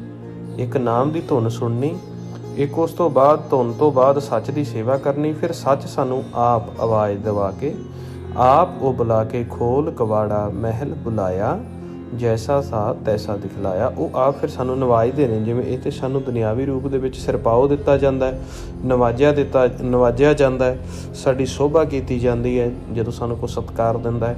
ਇਸੇ ਤਰੀਕੇ ਫਿਰ ਸੱਚ ਜਿਹੜੇ ਨੇ ਉਹ ਮਨ ਨੂੰ ਨਵਾਜ ਕੇ ਉਹ ਨਾਮ ਦਾ ਸਿਰਪਾਓ ਦੇ ਕੇ ਉਹ ਸੂਖਮ ਦੇ ਵਿੱਚ ਫਿਰ ਹੁਕਮ ਕਰ ਦਿੰਦੇ ਨੇ ਕਿ ਅੱਜ ਤੋਂ ਜਿਹੜਾ ਇਹ ਰਾਜਾ ਹੈ ਅਤੇ ਤੁਸੀਂ ਇਹਦੀ ਪ੍ਰਜਾ ਬਣ ਕੇ ਚੱਲਣਾ ਹੈ, ਇਹਦੇ ਅੰਡਰ ਚੱਲਣਾ ਹੈ। ਉੱਥੇ ਫਿਰ ਸਾਡੀ ਮਨ ਸਨਮੁਖ ਹੋ ਕੇ ਚੱਲਦਾ ਹੈ ਅਤੇ ਉੱਥੇ ਫਿਰ ਸਾਡੀ ਜਿਹਨੂੰ ਕਹਿੰਦੇ ਨੇ ਹਰ ਜਨ ਹਰ ਹਰ ਨਾਮ ਸਮਾਣੇ, ਦੁੱਖ ਜਨਮ ਮਰਨ ਭਵਖੰਡਾ ਹੈ, ਅਬਨਾਸੀ ਪੁਰਖ ਪਾਇਆ ਪਰਮੇਸ਼ਰ, ਬਹੁ ਸੋਭ ਖੰਡ ਬ੍ਰਹਮੰਡਾ ਹੈ। ਨਾਮ ਵਿੱਚ ਸਮਾਇਆ ਪਿੱਛੇ, ਸੱਚ ਦੇ ਸਨਮੁਖ ਹੋਇਆਂ ਪਿੱਛੇ, ਫਿਰ ਸੱਚ ਨੇ ਜਦੋਂ ਸਾਨੂੰ ਆਪ ਤਕੀਦ ਕਰਕੇ ਆਵਾਜ਼ ਮਾਰ ਲਈ, ਆਪ ਸਾਨੂੰ ਬੁਲਾ ਕੇ ਅਤੇ ਨਵਾਜ ਦਿੱਤਾ, ਆਪ ਸਾਨੂੰ ਇਹਨਾਂ ਦਾ ਮੁਖੀ ਬਣਾ ਦਿੱਤਾ, ਸਾਡੇ ਵੱਸ ਕਰ ਦਿੱਤੇ, ਫਿਰ ਜਾ ਕੇ ਸਾਡੀ ਖੇਲ ਬਣ ਜਾਂਦੀ ਹੈ। ਉੱਥੇ ਫਿਰ ਤੁਹਾਨੂੰ ਵੀ ਇੱਕ ਤਗਮਾ ਦੇ ਦਿੱਤਾ ਜਾਏਗਾ ਜਿਹਨੂੰ ਮਹਾਰਾਜ ਕਹਿੰਦੇ ਨੇ ਗੁਰਮੁਖ ਨਾਦੰ ਗੁਰਮੁਖ ਵੇਦੰ ਗੁਰਮੁਖ ਰਿਹਾ ਸਮਾਈ। ਗੁਰਮੁਖ ਨੂੰ ਨਾਦ ਸਰੂਪੀ ਤਗਮਾ ਦੇ ਦਿੱਤਾ ਜਾਂਦਾ ਹੈ, ਗੁਰਮੁਖ ਨੂੰ ਵੇਦ ਦਾ ਦਰਜਾ ਦੇ ਦਿੱਤਾ ਜਾਂਦਾ ਹੈ ਵੀ ਜੋ ਵੀ ਹੁਣੇ ਗੁਰਮੁਖ ਬਚਨ ਕਰਨਗੇ ਲੋਕ ਵਿੱਚ ਅਤੇ ਚਾਹੇ ਪਰਲੋਕ ਵਿੱਚ ਸੂਖਮ ਰੂਪ ਦੇ ਵਿੱਚ ਉਹ ਸਤ ਹੋਣਗੇ। ਜਿੱਥੇ ਵੀ ਇਹ ਗੁਰਮੁਖ ਬੈਠਣਗੇ ਉੱਠਣਗੇ, ਜਿੱਥੇ ਵੀ ਇਹ ਜਾਣਗੇ ਵਿਚਰਨਗੇ, ਇਹ ਸੁਰਖਰੂ ਹੋਣਗੇ ਕਿਉਂਕਿ ਉਹਨਾਂ ਨੇ ਆਪ ਨਵਾਜ ਦਿੱਤਾ ਆਵਾਜ਼ ਦੇ ਕੇ, ਕਾਲ ਨੂੰ ਪਿੱਛੇ ਹਟਾ ਦਿੱਤਾ ਹੈ। ਜਿੱਥੇ ਉਹ ਜਾਏ ਤਿੱਥੇ ਉਹ ਸੁਰਖਰੂ, ਉਸ ਦੇ ਮੂੰਹ ਡੱਠੇ ਸਭ ਪਾਪੀ ਤਰਿਆ। ਉਹ ਮਹਾਰਾਜ ਕਹਿੰਦੇ ਉਹਨਾਂ ਅੰਤਰ ਨਾਮ ਨਿਧਾਨ ਹੈ, ਨਾਮੋ ਪਰਵਰਿਆ। ਅਤੇ ਐਸੇ ਗੁਰਮੁਖਾਂ ਦੇ ਦਰਸ਼ਨ ਕਰਕੇ ਜੋ ਕਾਲ ਹੈ ਉਹ ਵੀ ਪਿੱਛੇ ਹਟ ਜਾਂਦਾ ਹੈ। ਔਰ ਜਿਹੜਾ ਧਰਮਰਾਜ ਹੈ ਉਹ ਵੀ ਇਹ ਹੀ ਬੇਨਤੀਆਂ ਜੋਦੜੀਆਂ ਕਰਦਾ ਕਿ ਐਸੇ ਗੁਰਮੁਖਾਂ ਦੇ ਸਾਨੂੰ ਨਿੱਤ ਨਿੱਤ ਦਰਸ਼ਨ ਹੁੰਦੇ ਰਹਿਣ ਤਾਂ ਕਿ ਉਹ ਕਹਿੰਦਾ ਕਿ ਮੈਂ ਪਾਪੀਆਂ ਦਾ ਹਿਸਾਬ ਕਰਦਾ ਰਹਿਣਾ। ਉਹ ਹਮੇਸ਼ਾ ਹੀ ਨਿਆਂ ਕਰਦਾ ਰਹਿੰਦਾ ਅਤੇ ਉਹਦੇ ਮਨ ਨੂੰ ਵੀ ਮੈਲ ਚੜ੍ਹ ਜਾਂਦੀ ਹੈ। ਅਤੇ ਉਹ ਕਹਿੰਦਾ ਕਿ ਐਸੇ ਗੁਰਮੁਖਾਂ ਦੇ ਦਰਸ਼ਨ ਹੋਣ ਅਤੇ ਮੇਰੇ ਵੀ ਪਾਪ ਕੱਟੇ ਜਾਣ। ਇਸ ਕਰਕੇ ਐਸੇ ਗੁਰਮੁਖ ਲੋਕ ਪਰਲੋਕ ਸਤਿਗੁਰੂ ਉਹਨਾਂ ਨੂੰ ਨਵਾਜ ਦਿੰਦੇ ਨੇ। ਫਿਰ ਜਾ ਕੇ ਸਾਡੀ ਮੁੱਲ ਪੈਂਦਾ ਹੈ, ਫਿਰ ਜਾ ਕੇ ਸਾਡੀ ਵਡਿਆਈ ਹੁੰਦੀ, ਸ਼ੋਭਾ ਹੁੰਦੀ, ਕਾਲ ਸਾਨੂੰ ਪਿੱਛੇ ਹਟ ਕੇ ਚੱਲਦਾ ਹੈ ਅਤੇ ਸਾਡੀ ਭਗਤੀ ਸਹਿ ਸਵਾਏ ਨਿਧਾਨ ਜਿਹੜਾ ਨਾਦ ਹੈ ਸਤਿਗੁਰ ਨੇ ਆਤਮ ਰਾਮ ਨੇ, ਇਹ ਸਹਿ ਸਵਾਏ ਸਾਡੇ ਮਨ ਨੂੰ ਫਿਰ ਉੱਪਰ ਚੱਕਦੇ ਰਹਿੰਦੇ ਆ, ਸਾਡੀ ਭਗਤੀ ਕਰਦੇ ਆ। ਅਤੇ ਦੁਨਿਆਵੀ ਤੌਰ 'ਤੇ ਫਿਰ ਚਾਹੇ ਐਸੇ ਗੁਰਮੁਖ ਟੁੱਟੀ ਝੋਪੜੀ ਵਿੱਚ ਵੱਸਦੇ ਹੋਣ ਜਾਂ ਉਹਨਾਂ ਦੀ ਇੱਥੇ ਦੁਨਿਆਵੀ ਤੌਰ 'ਤੇ ਮਿਨੋਰਟੀ ਵਿੱਚੋਂ ਹੋਣ, ਮਾਈਨਰ ਕਲਾਸ ਹੋਣ, ਜਾਂ ਦੁਨਿਆਵੀ ਤੌਰ 'ਤੇ ਉਹਨਾਂ ਉੱਤੇ ਧਨ ਨਾ ਹੋਵੇ, ਅਤੇ ਸਤਿਗੁਰ ਜਿਹੜੇ ਨੇ ਉਹ ਉਹਨਾਂ ਨੂੰ ਨਵਾਜ ਦਿੰਦੇ ਨੇ। ਇਸ ਕਰਕੇ ਜੇ ਤੁਹਾਨੂੰ ਹਜੇ ਦਿੱਕਤ ਆਉਂਦੀ ਪਈ ਹੈ, ਤੁਸੀਂ ਇਹ ਬਜਾਏ ਵੀ ਕੋਈ ਹੋਰ ਜੁਗਤ ਦੱਸੋ ਜੀ, ਕੋਈ ਧਿਆਨ ਦੱਸੋ ਜੀ, ਬਜਾਏ ਇੱਧਰ ਉੱਧਰ ਦੀ ਦੌੜ ਦੇ ਬਜਾਏ ਤੁਸੀਂ ਗਿਆਨ ਵਿੱਚ ਭਰਮ ਵਿੱਚ ਪੈ ਕੇ ਜਗ੍ਹਾ ਜਗ੍ਹਾ ਘੁੰਮਣ ਦੇ, ਤੁਸੀਂ ਸ਼ਬਦ ਦੀ ਕਮਾਈ ਨਾਲ ਜੁੜ ਕੇ ਇਹ ਸਭ ਤੋਂ ਸੌਖਾ ਤਰੀਕਾ ਸਾਨੂੰ ਦੱਸਿਆ ਵੀ ਤੁਸੀਂ ਸਵਾਸਾਂ ਦਾ ਧਨ ਜਮ੍ਹਾਂ ਕਰਾ ਦਿਓ। ਕਿਉਂਕਿ ਗਿਆਨ ਵਿੱਚ ਧਿਆਨ ਵਿੱਚ ਅਸੀਂ ਸਤਿਗੁਰ ਤੋਂ ਵੱਡੇ ਨਹੀਂ ਹੋ ਸਕਦੇ। ਪਰਮੇਸ਼ਰ ਦੇ ਅੱਗੇ ਕਾਹਦਾ ਗਿਆਨ ਦੀ ਸਿਆਣਪ ਹੈ। ਮਹਾਰਾਜ ਨੇ ਸਾਨੂੰ ਕਿਹਾ ਹੈਗਾ ਅਸੀਂ ਰੋਜ਼ ਪੜ੍ਹਦੇ ਹਾਂ, ਸੋਚਿਆ ਸੋਚ ਨਾ ਹੋ ਗਈ ਜੇ ਸੋਚੀ ਲੱਖ ਵਾਰ, ਚੁੱਪੈ ਚੁੱਪ ਨਾ ਹੋ ਗਈ ਜੇ ਲਾਇ ਰਹਾਂ ਲਿਵਤਾਰ, ਭੁੱਖਿਆ ਭੁੱਖ ਨਾ ਉਤਰੀ ਜੇ ਬੰਨਾ ਭਰਿਆ ਪਾਰ, ਸਹਿ ਸਿਆਣਪਾ ਲੱਖ ਹੋਏ ਤਾਂ ਇੱਕ ਨਾ ਚੱਲੇ ਨਾ। ਜੇ ਅਸੀਂ ਸੋਚੀ ਜਾਈਏ ਵਿਚਾਰਾਂ ਦੇ ਨਾਲ ਹੀ, ਗਿਆਨ ਨਾਲ ਸੋਚ ਹੋ ਜਾਏਗੀ, ਉਹ ਵੀ ਨਹੀਂ ਹੋਣਾ, ਚੁੱਪਿਆਂ ਵੀ ਨਹੀਂ ਚੁੱਪ ਹੋਣੀ। ਫਿਰ ਇਹ ਮਹਾਰਾਜ ਸੱਚੇ ਪਾਤਸ਼ਾਹ ਨੇ ਜਿਹੜਾ ਤਰੀਕਾ ਦੱਸਿਆ ਉਹ ਸਤਿਗੁਰ ਦੀ ਸੇਵਾ ਕਰਨ ਦਾ। ਉਹਨਾਂ ਦੀ ਸੇਵਾ ਕਰਨ ਦੇ ਲਈ ਹੁਣ ਸਾਨੂੰ ਸਤਿਗੁਰ ਦੀ ਪਛਾਣ ਨਹੀਂ, ਅਤੇ ਅਸੀਂ ਆਪਾ ਸਮਰਪਣ ਕਰਕੇ ਸ਼ਬਦ ਦਾ ਅਭਿਆਸ ਕਰਨਾ ਹੈ, ਸਵਾਸਾਂ ਦਾ ਧਨ ਜਮ੍ਹਾਂ ਕਰਾਉਣਾ। ਜਦੋਂ ਵੇਖਦੇ ਆ ਸਤਿਗੁਰ ਕਿ ਮੈਂ ਇਹਦੇ ਨੇਤਰਾਂ ਦੇ ਵਿੱਚ ਵਸਿਆ ਹੋਇਆ, ਮੈਂ ਇਹਦੇ ਚੌਗਿਰਦੇ ਵਸਿਆ ਹੋਇਆ, ਪਰ ਬੱਚਾ ਅਣਜਾਣਪੁਣੇ ਦੇ ਵਿੱਚ, ਤੜਫ ਦੇ ਵਿੱਚ ਇਹ ਮੇਰੇ ਸਨਮੁਖ ਨਹੀਂ ਹੈਗਾ ਅਤੇ ਮੈਨੂੰ ਆਵਾਜ਼ ਦਿੰਦਾ ਪਿਆ। ਅਤੇ ਜਦੋਂ ਅਸੀਂ ਵਾਰ-ਵਾਰ ਸਿਮਰਨ ਕਰਨੇ ਹਾਂ ਅਤੇ ਫਿਰ ਸਤਿਗੁਰ ਸਾਨੂੰ ਦਰਸ਼ਨ ਦਿੰਦੇ ਨੇ। ਅਤੇ ਦਰਸ਼ਨ ਦੇਣ ਤੋਂ ਬਾਅਦ ਜਦੋਂ ਸਾਨੂੰ ਪ੍ਰਕਾਸ਼ ਹੋਇਆ, ਜਦੋਂ ਸਾਨੂੰ ਨਾਮ ਦੀ ਆਵਾਜ਼ ਸੁਣੀ, ਅਤੇ ਸਾਡਾ ਫਿਰ ਮਨ ਵਿਰਾਗ ਕਰਦਾ ਹੈ ਕਿ ਦੁਬਾਰਾ ਮੈਂ ਦਰਸ਼ਨ ਕਰਾਂ, ਦੁਬਾਰਾ ਸੱਚ ਦੇ ਸਨਮੁਖ ਹੋਵਾਂ। ਫਿਰ ਉਹ ਗੁਰਮੁਖਾਂ ਦੇ ਪਾਸ ਜਦੋਂ ਜੋਦੜੀ ਬੇਨਤੀ ਕਰਦਾ ਹੈ, ਉਹ ਦੱਸਦਾ ਹੈ ਨਿਸ਼ਾਨੀ ਕਿ ਕਿਵੇਂ ਦੇ ਮੈਨੂੰ ਸੱਚ ਦੇ ਦਰਸ਼ਨ ਹੋਏ ਸੀ, ਕਿਵੇਂ ਦੇ ਮੈਨੂੰ ਨਾਮ ਨਿਧਾਨ ਸੁਣਿਆ ਸੀ, ਰਸ ਮੈਨੂੰ ਆਇਆ। ਫਿਰ ਉਹ ਗੁਰਮੁਖ ਜਦੋਂ ਇਸ ਤਰ੍ਹਾਂ ਵਿਰਾਗ ਦੇਖ ਕੇ ਫਿਰ ਉਹਨਾਂ ਨੂੰ ਤਰੀਕੇ ਦੱਸ ਦਿੰਦੇ ਨੇ, ਉਸ ਦਰ ਦਾ ਭੇਦ ਦੇ ਦਿੰਦੇ ਨੇ ਵੀ ਜਿਸ ਸੱਚ ਦੀਆਂ ਤੁਹਾਨੂੰ ਝਲਕਾਰੇ ਪਏ ਆ, ਜਿਸ ਸੱਚ ਨੇ ਤੁਹਾਨੂੰ ਦਰਸ਼ਨ ਦਿੱਤੇ ਆ, ਜਿਸ ਸੱਚ ਨੇ ਤੁਹਾਨੂੰ ਅੰਮ੍ਰਿਤ ਦਿੱਤਾ ਹੈ, ਉਹ ਤੁਹਾਡੇ ਅੰਤਰ, ਤੁਹਾਡੇ ਮਸਤਕ 'ਤੇ ਬੈਠਾ ਹੈ, ਤੁਹਾਡੇ ਨੇਤਰਾਂ ਦੇ ਵਿੱਚ ਉਹਦੀ ਜੋਤ ਹੈ। ਅਤੇ ਜੇ ਤੁਸੀਂ ਉਹਨੂੰ ਖੁੱਲ੍ਹੇ ਰੂਪ ਵਿੱਚ ਦਰਸ਼ਨ ਕਰਨਾ ਚਾਹੁੰਦੇ ਜੇ ਅਤੇ ਨੇਤਰ ਖੋਲ੍ਹਦੇ ਆਈ ਆ, ਜਿੱਥੇ ਵੀ ਜਿੰਨਾ ਵੀ ਖਾਲੀ ਖਲਾ ਹੈ, ਜਿੱਧਰ ਵੀ ਤੁਸੀਂ ਵੇਖੋਗੇ ਸੱਚ ਦੀ ਜੋਤ ਦੇ ਇੱਥੇ ਪਸਾਰਾ ਹੋਇਆ। ਫਿਰ ਉਹ ਤਰੀਕਾ ਦੱਸ ਦਿੰਦੇ ਨੇ ਕਿ ਇੱਥੇ ਤੁਸੀਂ ਇਸ ਦਰ ਦੇ ਉੱਪਰ ਧਿਆਨ ਨੂੰ ਬਰਾਬਰ ਕਰ ਲਓ।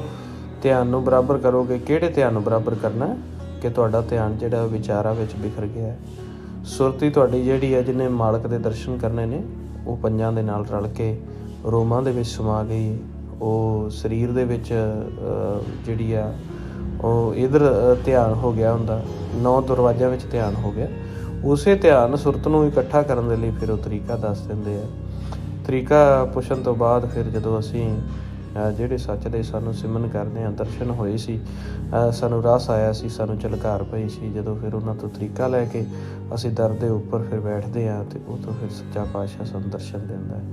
ਉਹ ਫਿਰ ਦਰਸ਼ਨਾਂ ਦੇ ਵਿੱਚ ਖੁੱਭਦੇ ਹੋਏ ਸੁਰਤ ਨਾਮ ਦੇ ਬੇੜੇ ਦੇ ਉੱਪਰ ਸਵਾਰ ਹੋ ਕੇ ਜਦੋਂ ਅੰਤਰਗਤ ਤੁਰੀ ਜਾਂਦੀ ਹੈ। ਅੰਤਰਗਤ ਜਿਹੜੇ ਸਾਡਾ ਇਹ ਸਰੀਰ ਹੈ, ਇਹ ਖੰਡਾ ਬ੍ਰਹਿਮੰਡਾਂ ਦਾ ਨਕਸ਼ਾ ਹੈ। ਜਦੋਂ ਅੰਤਰਗਤ ਅਸੀਂ ਸੁਰਤ ਨਾਲ ਸਰੀਰ ਦੇ ਵਿੱਚ ਉੱਪਰ ਉੱਠਦੇ ਜਾਵਾਂਗੇ ਅਤੇ ਉੱਥੇ ਫਿਰ ਸਾਨੂੰ ਗਾਂ ਦੀ ਗਾਂ ਪ੍ਰਕਾਸ਼ ਹੁੰਦਾ ਜਾਂਦਾ ਹੈ। ਪ੍ਰਕਾਸ਼ ਕਿ ਕਰੋੜਾਂ ਅਰਬਾਂ ਖਰਬਾਂ ਸੂਰਜਾਂ ਦਾ ਪ੍ਰਕਾਸ਼ ਹੁੰਦਾ ਜਾਂਦਾ। ਉਸ ਪ੍ਰਕਾਸ਼ ਦੇ ਵਿੱਚ ਸਾਡਾ ਆਪਾ ਖਤਮ ਹੋ ਜਾਂਦਾ ਹੈ ਅਤੇ ਸਾਨੂੰ ਪਤਾ ਲੱਗ ਜਾਂਦਾ ਹੈ ਕਿ ਇਹ ਦੁਨਿਆਵੀ ਗਿਆਨ ਇੰਦਰੀਆਂ, ਕਰਮ ਇੰਦਰੀਆਂ ਅਤੇ ਜਿਹੜਾ ਸਾਡੇ ਮਨ ਦੇ ਉੱਪਰ ਸੂਖਮ ਕੱਪੜਾ ਹੈ, ਉਹਨਾਂ ਗਿਆਨ ਇੰਦਰੀਆਂ, ਕਰਮ ਇੰਦਰੀਆਂ ਨੂੰ ਚਲਾਉਣ ਵਾਲਾ ਕੌਣ ਹੈ ਅਤੇ ਕਿਵੇਂ ਚਲਾ ਰਿਹਾ ਅਤੇ ਕਿਵੇਂ ਇਹ ਸੰਸਾਰ ਚੱਲਦਾ ਪਿਆ ਅਤੇ ਕਿਵੇਂ ਇੱਥੇ ਜਨਮ ਮਰਨ ਦੀ ਦੁਹਾਈ ਪਈ ਹੋਈ ਹੈ ਅਤੇ ਕਿਵੇਂ ਇੱਥੇ ਗੁਰਮੁਖ ਸਦ ਜੀਵਨ ਮੁਕਤ ਹੋ ਕੇ ਚੱਲਦੇ ਨੇ। ਇਹ ਖੇਲ ਸਾਨੂੰ ਉੱਥੇ ਜਾ ਕੇ ਫਿਰ ਸਮਝ ਆਉਂਦਾ। ਅਤੇ ਫਿਰ ਜਿੰਨੀ ਦੇਰ ਤੱਕ ਤੁਹਾਡਾ ਹਜੇ ਮਨ ਨਹੀਂ ਨਾ ਲੱਗਦਾ ਪਿਆ, ਤੁਸੀਂ ਵਾਹਿਗੁਰੂ ਗੁਰਮੰਤਰ ਦਾ ਅਭਿਆਸ ਇਹ ਨਹੀਂ ਅਸੀਂ ਬੈਠ ਕੇ ਹੀ ਤੁਸੀਂ ਕਰਨਾ ਹੈ, ਤੁਰਦੇ ਫਿਰਦੇ ਵੀ ਇਸ ਸ਼ਬਦ ਨਾਲ ਪਿਆਰ ਪਾਓ। ਸ਼ਬਦ ਨਾਲ ਪਿਆਰ ਪਾਉਂਦੇ ਰਹੋ ਅਤੇ ਜਦੋਂ ਤੁਸੀਂ ਬੈਠ ਕੇ ਸਿਮਰਨ ਕਰਦੇ ਹੋ, ਉਦੋਂ ਤੁਸੀਂ ਨਾਲ ਅੰਤਰਗਤ ਧਿਆਨ ਦਾ ਪ੍ਰੈਕਟੀਕਲ ਵੀ ਕਰਿਆ ਕਰੋ। ਇਕੱਲਾ ਗੁਰਮੰਤਰ ਕਰਕੇ ਹੀ ਨਾ ਉੱਠ ਜਾਇਆ ਕਰੋ ਵੀ ਸ਼ਬਦ ਦਾ ਤਾਂ ਮੈਂ 4 ਘੰਟੇ ਅਭਿਆਸ ਕਰ ਲੈਣਾ, 6 ਘੰਟੇ ਅਭਿਆਸ ਕਰ ਲੈਣਾ। ਅਭਿਆਸ ਕਰਨ ਦਾ ਮਤਲਬ ਹੈ ਵੀ ਨਾਲ ਤੁਸੀਂ ਸਿਮਰਨ ਕਰਕੇ ਅੰਤਰਗਤ ਧਿਆਨ ਦੇ ਵਿੱਚ ਵੀ ਬੈਠੀ ਜਾਣਾ ਨਾਲ ਵੀ ਜਿਵੇਂ ਸਿਮਰਨ ਕੀਤਾ 15-20 ਮਿੰਟ ਕੀਤਾ, ਫਿਰ 10 ਮਿੰਟ ਤੁਸੀਂ ਵਿਚਾਰਾਂ ਤੋਂ ਰਹਿਤ ਹੋ ਕੇ ਬਹਿ ਜਾਓ, ਫਿਰ ਹੌਲੀ 15 ਮਿੰਟ ਹੋ ਕੇ ਬਹਿ ਜਾਓ, ਫਿਰ ਤੁਹਾਡੀ ਸੁਰਤੀ ਟਿਕਣ ਲੱਗ ਗਈ ਉੱਥੇ, ਫਿਰ ਥੋੜ੍ਹਾ ਜਿਹਾ ਅਭਿਆਸ ਕਰ ਲਿਆ, ਫਿਰ ਅੱਧਾ ਘੰਟਾ ਉੱਥੇ ਰਹਿਤ ਹੋ ਕੇ ਬਹਿ ਜਾਓ। ਜਿਵੇਂ ਅੰਤਰਗਤ ਸੁਰਤੀ ਦਾ ਟਿਕਾਓ ਬਣਦਾ ਜਾਏਗਾ, ਤੁਸੀਂ ਅੰਤਰਗਤ ਉਸ ਅਸਥਾਨ ਨੂੰ ਆਪੇ ਹੀ ਲੱਭ ਲਓਗੇ ਵੀ ਇਸ ਪੁਆਇੰਟ 'ਤੇ ਬੈਠਣ 'ਤੇ, ਇਸ ਤਰ੍ਹਾਂ ਸੁਣ ਵਿੱਚ ਬੈਠਣ 'ਤੇ ਮੇਰੇ ਮਨ ਨੂੰ ਸ਼ਾਂਤੀ ਆਉਂਦੀ ਅਤੇ ਮੈਂ ਵਿਚਾਰਾਂ ਤੋਂ ਰਹਿਤ ਹੋ ਜਾਂਦਾ, ਵੀ ਇੱਥੇ ਮੈਂ ਸਰੀਰ ਭੁੱਲ ਜਾਂਦਾ। ਉੱਥੇ ਬੈਠੋਗੇ ਤਾਂ ਤੁਸੀਂ ਆਪੇ ਸਥਾਨ ਲੱਭ ਲਓਗੇ।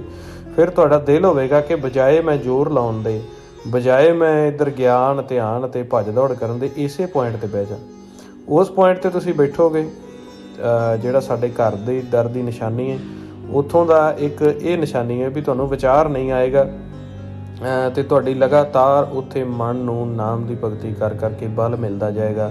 ਮਨ ਅੰਮ੍ਰਿਤ ਦੇ ਵਿੱਚ ਡੁੱਬ ਕੇ ਅਤੇ ਲਿਸ਼ਕਦਾ ਜਾਏਗਾ। ਉੱਥੇ ਫਿਰ ਜਦੋਂ ਤੁਸੀਂ ਸ਼ਿੰਗਾਰ ਕੀਤਾ, ਉਹ ਪਹਿਲੇ ਦਰ ਦੇ ਉੱਤੇ ਬੈਠ ਕੇ ਨਾਮ ਨੂੰ ਸੁਣਿਆ, ਸ਼ਿੰਗਾਰ ਕੀਤਾ, ਮਨ ਨੂੰ ਧੋਤਾ, ਮਨ ਦੀ ਜਨਮਾਂ ਜਨਮੰਤਰਾਂ ਦੀ ਜਿਹੜੀ ਕਿਲਵਿਖਾਂ ਦੀ ਮੈਲ ਸੀ ਉਹ ਉਤਾਰੀ। ਫਿਰ ਮਨ ਨੇ ਆਪਾ ਛੱਡਿਆ, ਸਮਰਪਣ ਕੀਤਾ। ਉਸ ਤੋਂ ਬਾਅਦ ਫਿਰ ਉਹ ਸਤਿਗੁਰ ਨੂੰ ਜਦੋਂ ਪਹਿਚਾਣ ਹੋਈ, ਸੰਗਤ ਦੇ ਵਿੱਚ ਅਸੀਂ ਆਪ ਦੀ ਪੜਚੋਲ ਕੀਤੀ। ਫਿਰ ਉਸ ਤੋਂ ਬਾਅਦ ਉੱਪਰ ਜਿੱਥੇ 10ਵੇਂ ਘਰ 'ਤੇ ਪ੍ਰਕਾਸ਼ ਮਹਿਲ ਦਾ ਦਰ ਬਣਦਾ ਹੈ, ਜਿੱਥੇ ਸਾਡੇ ਮਸਤਕ ਤੋਂ ਉੱਪਰ ਜਿਹੜਾ ਉੱਚਾ ਆਸਣ ਸਤਿਗੁਰ ਲਾ ਕੇ ਬੈਠੇ ਨੇ, ਉੱਥੇ ਉਸ ਪੁਆਇੰਟ 'ਤੇ ਜਾ ਕੇ ਫਿਰ ਸਾਡਾ ਮਨ ਬੈਠਦਾ ਹੈ ਅਤੇ ਉੱਥੇ ਫਿਰ ਜਾ ਕੇ ਸਾਡੇ ਮਨ ਨੂੰ ਫਿਰ ਨਵਾਜਿਆ ਜਾਂਦਾ ਹੈ। ਜਿੰਨੀ ਦੇਰ ਤੱਕ ਹਜੇ ਸਾਡਾ ਮਨ ਸਾਫ਼ ਨਹੀਂ ਹੋਇਆ, ਜਿੰਨੀ ਦੇਰ ਤੱਕ ਸਾਡਾ ਮਨ ਹਜੇ ਵਿਚਾਰਾਂ ਤੋਂ ਰਹਿਤ ਨਹੀਂ ਹੋਇਆ, ਉਨੀ ਦੇਰ ਤੱਕ ਅਸੀਂ ਪਹਿਲੜੇ ਦਰ 'ਤੇ ਹੀ, ਸੰਤ ਮੰਡਲ ਦੇ ਦਰ 'ਤੇ, ਜਿੱਥੇ ਪਾਉਣ ਦਾ ਅਤੇ 10ਵੇਂ ਘਰ ਦਾ ਸੰਜੋਗ ਹੈ, ਉੱਥੇ ਹੀ ਬੈਠਣਾ। ਜਦੋਂ ਸਾਡਾ ਇੱਥੋਂ ਮਨ ਸਾਫ਼ ਹੋ ਗਿਆ, ਸਾਡੇ ਵਿਚਾਰ ਫੁਰਨੇ ਖਤਮ ਹੋ ਗਏ, ਸਾਡੇ ਮਨ ਨੂੰ 24 ਘੰਟੇ ਨਾਦ ਵਿੱਚ ਸਮਾਏ ਰਹਿਣ ਦੀ ਆਦਤ ਪੈ ਗਈ। ਸਾਨੂੰ ਜੋਤ ਦਾ ਪ੍ਰਕਾਸ਼, ਜੋ ਸੱਚ ਦੀ ਅਸੀਂ ਪਹਿਚਾਣ ਕੀਤੀ ਹੈ, ਬਾਹਰ ਵੀ ਅਤੇ ਅੰਦਰ ਵੀ ਉਸ ਜੋਤ ਦੀ ਪਹਿਚਾਣ ਹੋ ਕੇ ਉਹਦੇ ਸਨਮੁਖ ਬੈਠਣਾ ਸ਼ੁਰੂ ਹੋ ਗਏ। ਉਸ ਤੋਂ ਬਾਅਦ ਫਿਰ ਸਾਨੂੰ ਗੁਰਮੁਖਾਂ ਦੀ ਆਗਿਆ ਦੇ ਨਾਲ ਤਾਂ ਸਾਧੂ ਜਨਾਂ ਤੋਂ ਪੁੱਛ ਕੇ ਅਸੀਂ ਫਿਰ ਉੱਪਰਲੇ ਦਰ 'ਤੇ ਬੈਠਣਾ ਹੁੰਦਾ ਹੈ, ਕਿਉਂਕਿ ਉਸ ਪੁਆਇੰਟ 'ਤੇ ਸਾਨੂੰ ਇੱਕ ਵੀ ਵਿਚਾਰ ਨਹੀਂ ਆਉਣਾ ਚਾਹੀਦਾ ਸੂਖਮ ਰੂਪ 'ਚ। ਸਾਨੂੰ ਪਾਉਣ ਤੋਂ ਅਲੱਗ ਆਉਣਾ ਚਾਹੀਦਾ ਹੈ। ਸਾਨੂੰ ਆਪਦੇ ਸੂਖਮ ਅਤੇ ਅਸਥੂਲ ਦੀ ਪਹਿਚਾਣ ਆਉਣੀ ਚਾਹੀਦੀ ਹੈ। ਫਿਰ ਉਸ ਤੋਂ ਬਾਅਦ ਅਸੀਂ ਉੱਪਰਲੇ ਦਰ 'ਤੇ ਜਾ ਕੇ ਬੈਠਾਂਗੇ। ਉਸ ਦਰ 'ਤੇ ਬੈਠਣ 'ਤੇ ਫਿਰ ਸਾਨੂੰ ਸਤਿਗੁਰ ਨੇ ਆਵਾਜ਼ ਦੇਣੀ ਹੁੰਦੀ ਹੈ, ਅਤੇ ਇਸ ਕਰਕੇ ਪਹਿਲੋਂ ਅਸੀਂ ਇੰਨਾ ਆਪਦੇ ਅੰਦਰ ਦਾ ਗੰਦਗੀ ਨੂੰ ਕੱਢ ਲੈਣਾ ਹੁੰਦਾ ਹੈ ਕਿ ਸਤਿਗੁਰ ਜੀ ਸਾਨੂੰ ਆਵਾਜ਼ ਦੇਣ, ਸਾਨੂੰ ਬੁਲਾਉਣ, ਅਤੇ ਅਸੀਂ ਮਰ ਜੀਵੜਿਆਂ ਤਰ੍ਹਾਂ ਉਹਨਾਂ ਦੀ ਆਵਾਜ਼ ਨੂੰ ਸੁਣਦੇ, ਉਹਨਾਂ ਨੂੰ ਸਮਰਪਣ ਕਰ ਦਈਏ। ਅਤੇ ਜੇ ਸਾਡਾ ਹਜੇ ਤ੍ਰੈਗੁਣ ਦੇ ਹੀ ਬਲਬਲੇ ਨੇ, ਹਜੇ ਸਾਡੇ ਕੋਲ ਸ਼ਬਦ ਜਪਣ ਦਾ ਵੀ ਸਮਾਂ ਨਹੀਂ ਬਣ ਪਾਉਂਦਾ, ਜਾਂ ਅਸੀਂ ਸੰਗਤ ਵਾਸਤੇ ਵੀ ਅਵੇਸਲੇ ਹੁੰਦੇ ਹਾਂ, ਜਾਂ ਸਾਨੂੰ ਹਜੇ ਸੱਚ ਦੇ ਪਿਆਰ ਦੇ ਵਿੱਚ ਹਜੇ ਸਾਡਾ ਜੀਵਨ ਨਹੀਂ ਬਣਿਆ, ਅਤੇ ਫਿਰ ਤਾਂ ਹਜੇ ਪਹਿਲੇ ਦਰ 'ਤੇ ਬੈਠੋ, ਸ਼ਬਦ ਦਾ ਅਭਿਆਸ ਕਰੋ, ਅਤੇ ਸੁਣ ਕੇ ਅਨਾਹਤ ਸੁਣ ਤੁਹਾਨੂੰ ਜਪ ਕੇ ਗੁਰਮੰਤਰ ਨੂੰ, ਔਰ ਅੰਮ੍ਰਿਤ ਪੀ ਕੇ ਮਨ ਨੂੰ ਸਾਫ਼ ਕਰੋ ਅਤੇ ਸਾਧੂਆਂ ਦਾ ਸੰਗ ਕਰੋ। ਅਤੇ ਸਿੱਧੇ ਜੇ ਤੁਸੀਂ ਸਨਮੁਖ ਹੋਣ ਦੀ ਕੋਸ਼ਿਸ਼ ਕਰੋਗੇ, ਆਪਦੀ ਅਕਲ ਮੁਤਾਬਕ ਸੰਗਤ ਤੋਂ, ਗੁਰਮੁਖਾਂ ਅਤੇ ਆਦੇਸ਼ ਬਚਨਾਂ ਤੋਂ ਬਾਹਰ ਹੋ ਕੇ ਸਨਮੁਖ ਹੋਣ ਦੀ ਤੁਸੀਂ ਜੇਕਰ ਕੋਸ਼ਿਸ਼ ਵੀ ਕਰੋਗੇ ਤਾਂ ਝੋਟਾ ਖਾ ਜਾਓਗੇ, ਤੁਤਕਾਰੇ ਜਾਓਗੇ। ਫਿਰ ਸਤਿਗੁਰ ਤੁਹਾਡੇ 'ਤੇ ਵਿਸ਼ਵਾਸ ਨਹੀਂ ਕਰਨਗੇ।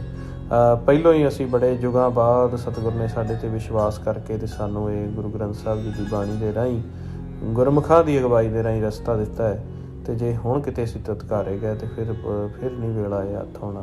ਸਾਡਾ ਕਾਮ ਕ੍ਰੋਧ ਲੋਭ ਅਹੰਕਾਰ ਨੇ ਖਹਿੜਾ ਹੀ ਨਹੀਂ ਛੱਡਣਾ। ਸਾਨੂੰ ਸੱਚ ਦੀ ਸੇਵਾ ਤਾਂ ਕੀ, ਅਸੀਂ ਦੁਬਿਧਾ ਦੇ ਵਿੱਚ ਪ੍ਰੇਰੇ ਜਾਵਾਂਗੇ, ਨਿੰਦਿਆ ਦੇ ਵਿੱਚ ਚਲੇ ਜਾਵਾਂਗੇ, ਇੱਕ ਦੂਜੇ ਦੀ ਕਾਟ ਸਵਾਏ, ਇੱਕ ਦੂਜੇ ਦੀ ਈਰਖਾ ਦੁਬਿਧਾ ਦੇ ਸਵਾਏ, ਇੱਕ ਦੂਜੇ ਦੇ ਨਾਲ ਧੜੇ ਬਣਾਉਣ ਦੀ ਸਵਾਏ ਦੂਜੀ ਕੋਈ ਗੱਲ ਹੀ ਨਹੀਂ ਰਹਿਣੀ। ਅਸੀਂ ਇੱਕ ਬਗਲੇ ਦੀ ਨਿਆਈ ਸੰਤ ਬਣ ਜਾਵਾਂਗੇ, ਵੀ ਭੇਖ ਵੀ ਕਰਾਂਗੇ, 2-4 ਗੱਲਾਂ ਗਿਆਨ ਦੀਆਂ ਵੀ ਕਰਾਂਗੇ, ਪਰ ਜਿਹੜਾ ਸਾਡਾ ਮਨ ਹੈ ਉਹ ਕਾਲਾ ਦੁਬਿਧਾ ਦੇ ਨਾਲ ਭਰਿਆ ਰਹਿ ਜਾਏਗਾ। ਇੱਕ ਦੂਜੇ ਦੇ ਪਰਥਾਏ ਸਾਡੇ ਕੋਲ ਪਿਆਰ ਹੀ ਨਹੀਂ ਪੈਣਾ।